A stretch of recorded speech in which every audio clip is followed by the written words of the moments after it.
Hello and welcome. I'm glad you could join me. We're here today to learn how to structure an argumentative or persuasive paper. Now, you'll have a lot of papers in your college career that will ask you to take a position or a stance on an issue or topic, and you'll have to provide evidence to support your claims. Let's take a look at how you could structure such a paper. Let's get started.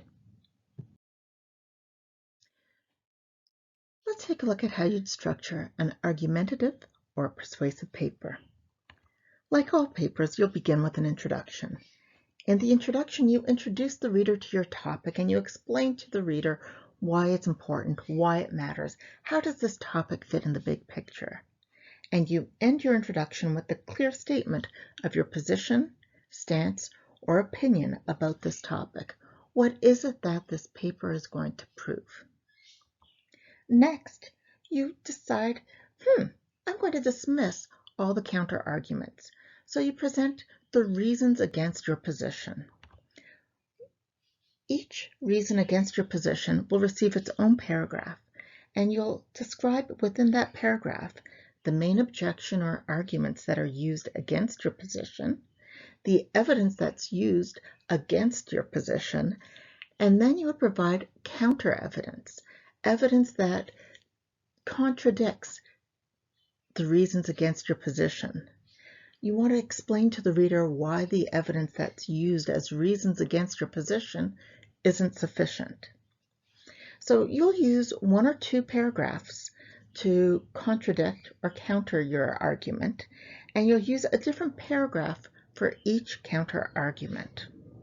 After you've dismissed, you've shown and disproved the counter arguments, then you'll go into discussing your own arguments in favor of your position.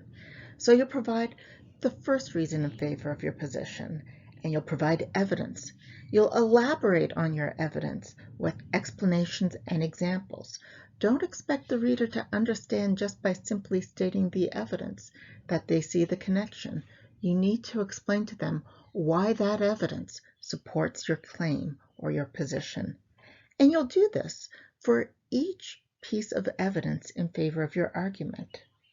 You'll end your paper with a conclusion where you wrap up your paper with a summary of what you said in your thesis statement. What was it that you were trying to prove? And you provide a summary of each of the body paragraphs. What were the counter arguments that got dismissed? And what's the evidence in favor of your point? And then you'll have a concluding sentence that shows the importance of your work. Before you get started, I do want to remind you that while you might be really passionate about the position you take on a paper, in argumentative research papers, it's really important to persuade the reader with facts and research as evidence.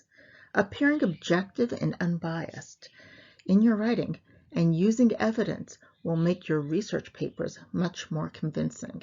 So if you try appealing to the emotions, you wouldn't be as successful as using cold, hard facts.